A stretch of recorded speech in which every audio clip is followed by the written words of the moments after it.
Hi friends, welcome to your own channel UPSC on your tip. हम इस channel पे अभी प्रेजेंटली क्या डिस्कस कर रहे हैं, हम देख रहे हैं modern Indian history by Bipin Chandra का चैप्टर वाइज एक्सप्लेनेशन। इससे पहले हम लोगों ने लेसन 1 को कंप्लीट कर लिया है और अभी हम लोग लेसन 2 पे हैं। तो चालू करने से पहले एक थोड़ा सा फॉर्मल मैसेज है।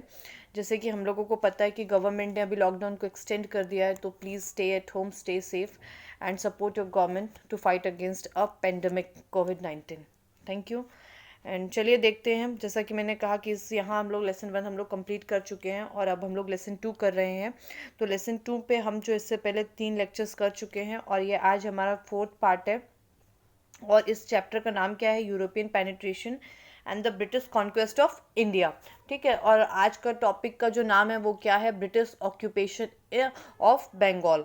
ठीक है, तो अगर आप लोग इसके पहले वाला नहीं देखें तो आप लोग वो जा करके देखिए, क्योंकि उसमें मैंने बताया है कि कैसे प्रीवियस ईयर के क्वेश्चन आए हुए हैं उन चैप्टर से रिलेटेड हुए, और वो चैप्टर आप लोगों के लिए बहुत इंपॉर्टेंट है अगर आप लोग हिस्ट्री को बहुत अच्छे तरीके से समझना चाहते हैं।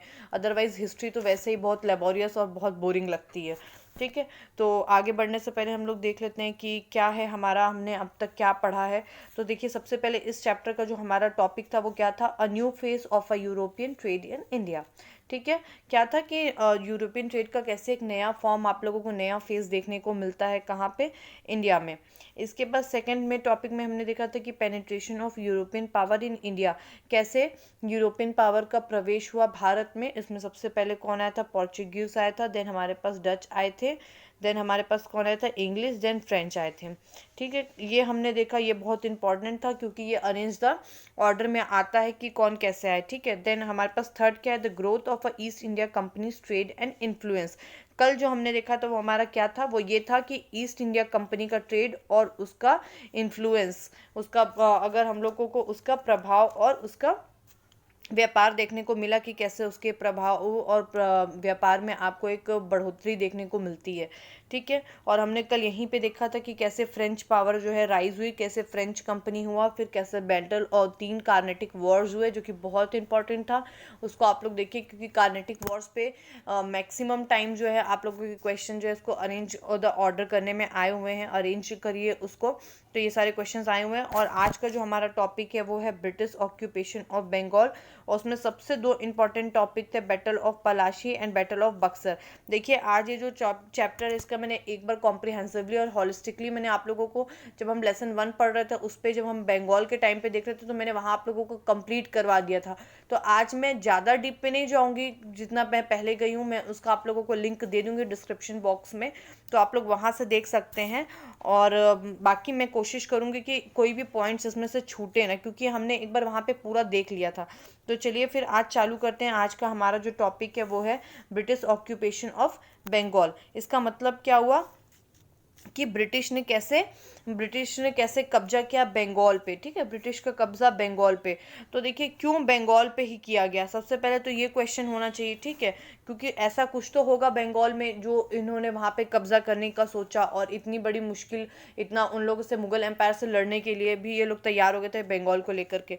ठीक है, तो देखिए एनसीईआरटी में स्टार्टिंग जो होती है ना इस टॉपिक की, वो ऐसे होती है, the political sway of a British in India started from battle of Palashi. देखिए, इसकी डेट आप लोग अच्छे से याद रखिए, 1757। ठीक है, यहाँ पे स्वे का मतलब होता है इन्फ्लुएंस। ठीक है, तो क्या हो जाएगा अगर आप लोगों को, इसका मतलब ये होगा, अगर ईस्ट इंडिया कंपनी का आप लोगों को पॉलिटिकली इन्फ्लुएंस देखने को मिलता है तो आप लोगों को बैटल ऑफ पलाशी के बाद से एकदम क्लियरली देखने को मिल जाएगा कि कैसे ये लोग पॉलिटिकली भी डोमिनेशन करना चालू कर रहे हैं। तो एक इंट्रोडक्टरी होता है, मैंने बताया है कि एनसीईआरटी में अधिकतर टाइम क्या होता है, बैकग्राउंड को, जो बैकग्राउंड होता है वो बाद में आता है, पहले लास्ट का एंडिंग से वो लोग चालू करते हैं। ठीक है, तो मैंने बताया कि क्यों बंगाल को ही लेना चाहते हैं। ठीक है, तो देखिए उस समय जो बंगाल जो प्रोविंस था वो बहुत फर्टाइल था, बहुत उपजाऊ था। तो अगर उपजाऊ है तो ऑब्वियस सी बात है बहुत ल्यूक्रेटिव होगा ट्रेड के लिए। देन सबसे अमीर था, रिच प्रोविंस था। ठीक है, वहाँ की इंडस्ट्रीज एंड कॉमर्स बहुत ज़्यादा डेवलप्ड थी, एंड वहाँ पे सबसे बड़ी बात जो थी वो एक्सेस था बे ऑफ बंगाल से। देखिए, यहाँ पे आपका बंगाल है और यहाँ पे आपका बे ऑफ बंगाल, तो यहाँ के रास्ते से भी अगर वो चाहें तो अपना सामान इंपोर्ट और एक्सपोर्ट करवा सकते हैं। ठीक है, तो नो डाउट कि बहुत सारे आप लोगों को जो है ये स्ट्रेटेजिकली इम्पॉर्टेंट आप लोगों का रहा है बंगाल।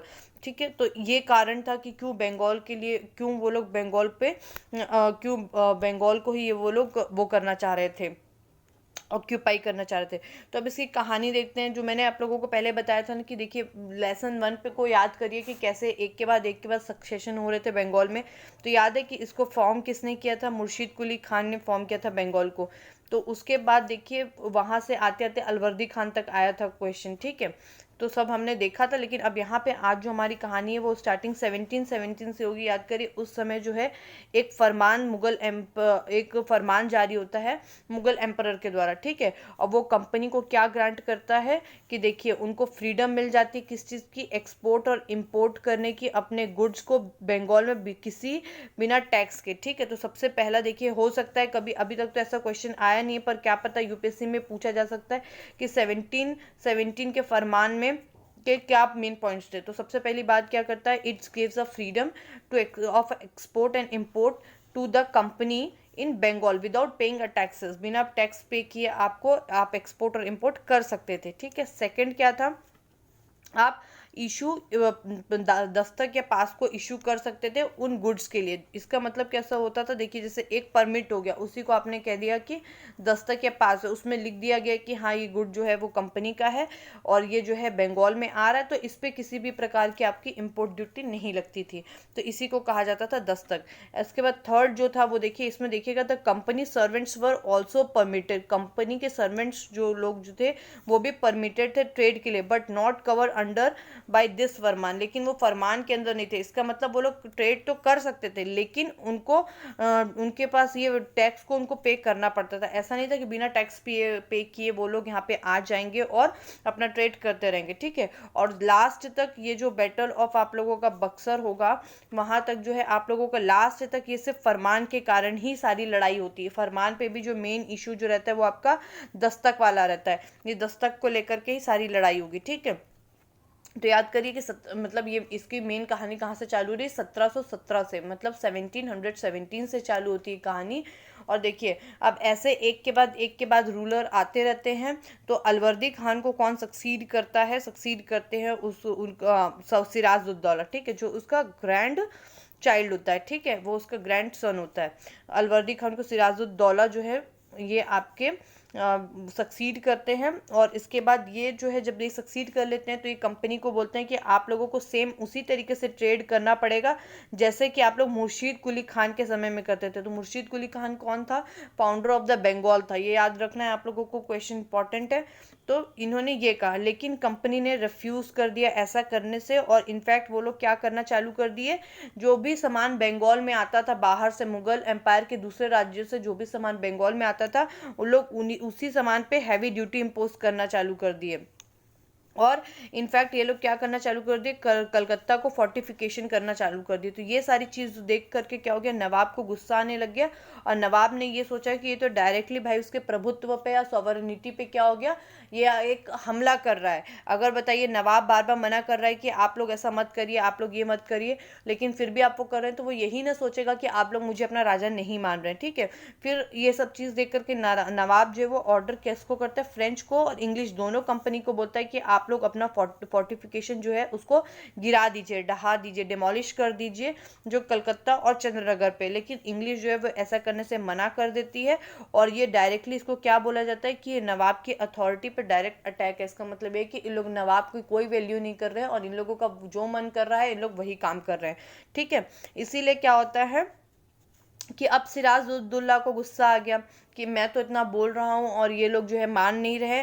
तो सिराजुद्दौला क्या करता है कि अब मैं इन लोगों को दिखाऊंगा कि लॉ क्या होता है, लॉ कैसे ओबे करवाना। ये सोचकर सिराजुद्दौला क्या करता है, उन लोगों की जो फैक्ट्री होती है कासिम बाजार में, उसको जो है वो सीज कर लेता है, ठीक है। और इनफैक्ट जो है उनका फोर्ट विलियम जो रहता है, याद करिए फोर्ट विलियम उनका सेकंड फोर्ट होता है। पहला फोर्ट कौन था, फोर्ट सेंट जॉर्ज था, जो उन लोगों ने मैड्रास में बनवाया था। इंग्लिशों के द्वारा क्वेश्चन आया हुआ है इसलिए बोल रही हूँ, सेकंड था फोर्ट विलियम, तो जो कि उन लोगों ने कलकत्ता में बनवाया था। इसको भी क्या कर लेते हैं, अपने कब्जे में कर लेते हैं 1756 में। और जो है ये सब चीज़ के कारण क्या होता है, ब्रिटिशर्स जो होते हैं अब उनको वहाँ से भागना पड़ जाता है। खदेड़ तो देता है, लेकिन क्या होता है कि उस इतना खदेड़ने के बाद उसको मन में बहुत खुशी हो जाती है कि अरे मैंने ब्रिटिशर्स को भगा दिया, ब्रिटिशर्स को भगा दिया, उनको कमज़ोर समझ लेता है और वो वहीं से वापस आ जाता है। लेकिन ये उसकी सबसे बड़ी गलती रहती है, क्योंकि ब्रिटिशर्स वहाँ से स्केप तो हो जाते हैं, लेकिन जा कर के फल्टा के पास जा कर के वो शेल्टर ले लेते हैं, वहाँ पे जा कर के अपना आश्रय लेते हैं और वहाँ रह कर के वहाँ से क्या चालू कर देते हैं, वहाँ से ये लोग चालू कर देते हैं इसके खिलाफ, नवाब सिराजुद्दौला के खिलाफ ये लोग षड्यंत्र करना चालू कर देते हैं। और देखिए इसका मैंने बहुत अच्छे से डिटेल एक्सप्लेनेशन वहाँ पे बताया था कि ये लोग क्या करते हैं, नवाब के जितने भी बड़े बड़े अधिकारी लोग रहते हैं वो सबको अपनी तरफ इन लोग ब्रिटिशर्स मिला लेते हैं और किसके खिलाफ कर देते हैं, इन लोग नवाब के खिलाफ कर देते हैं कि अब आप लोगों को नवाब को हटाना है। तो इसमें इन लोगों का साथ कौन कौन देता है, देखिए सबसे इन लोगों का नाम आप लोगों को याद रखना है।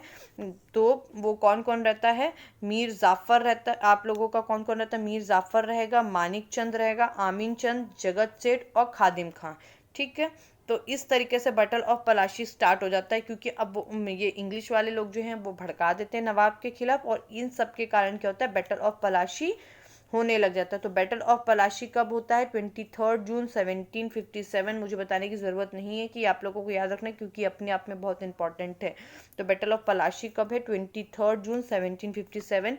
किसके किसके बीच में होता है, तो सिराजुद्दौला वर्सेस कंपनी, और कंपनी के साइड कौन कौन रहता है, मीर जाफर, मानिक चंद, आमीन चंद, जगत सेठ, खादिम खान।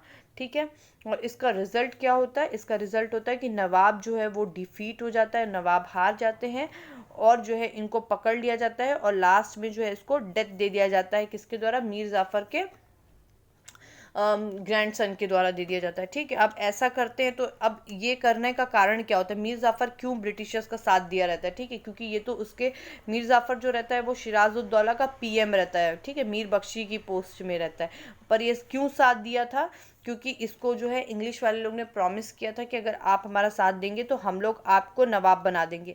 तो वही होता है, मीर जाफर को नवाब तो बना दिया जाता है, लेकिन सेम चीज़ वो लोग इससे भी वही डिमांड करते हैं कि आप जो है हमें इंपोर्ट करने दीजिए, फ्री करने दीजिए, हमारे सामानों को आने दीजिए, और बड़ा बड़ा इनसे पैसे मांगते हैं। तो ये भी इस चीज़ को गलत मानता है और ये इन लोगों के खिलाफ जहाँ क्या करने लग जाता है, इन लोगों के खिलाफ लड़ाई लड़ने की सोचता है। तभी में ब्रिटिशर्स इसको हटा करके क्या करते हैं, 1760 में मीर कासिम को गद्दी पे बैठाते हैं, जो कि इसका सन इन लॉ रहता है, किसका, मीर जाफर का। मीर कासिम के साथ भी सेम प्रॉब्लम होती है, ये भी जो है ये दस्तक वाली बात से बहुत नाराज़ होता है और ये भी चाहता है कि ये जो है इन लोग ऐसा करना बंद कर दें, और ये इन लोगों के खिलाफ जो है वो लड़ाई करता है। और लड़ाई होती है, जो ये मीर कासिम के साथ जो इनकी लड़ाई होती है वो 22 अक्टूबर 1764 पे होती है। और इस लड़ाई को हम किस नाम से जानते हैं, बैटल ऑफ बक्सर को।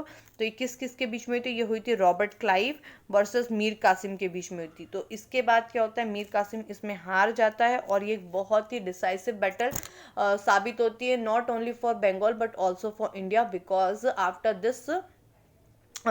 after this defeat of Mir Qasim, now the British were became a master of Bengal, Bihar and Odisha। ठीक है, अब ये सब जगह के मास्टर कौन बन गए, आपके बंगाल और बिहार और उड़ीसा के मास्टर्स कौन बन गए, ब्रिटिश। और इसके साथ ही जो है ब्रिटिश का जो है, अगर आप लोग देखेंगे तो रियलिटी जो है, in reality British started to control our country. ठीक है, तो ये था आज का हमारा जो है चैप्टर।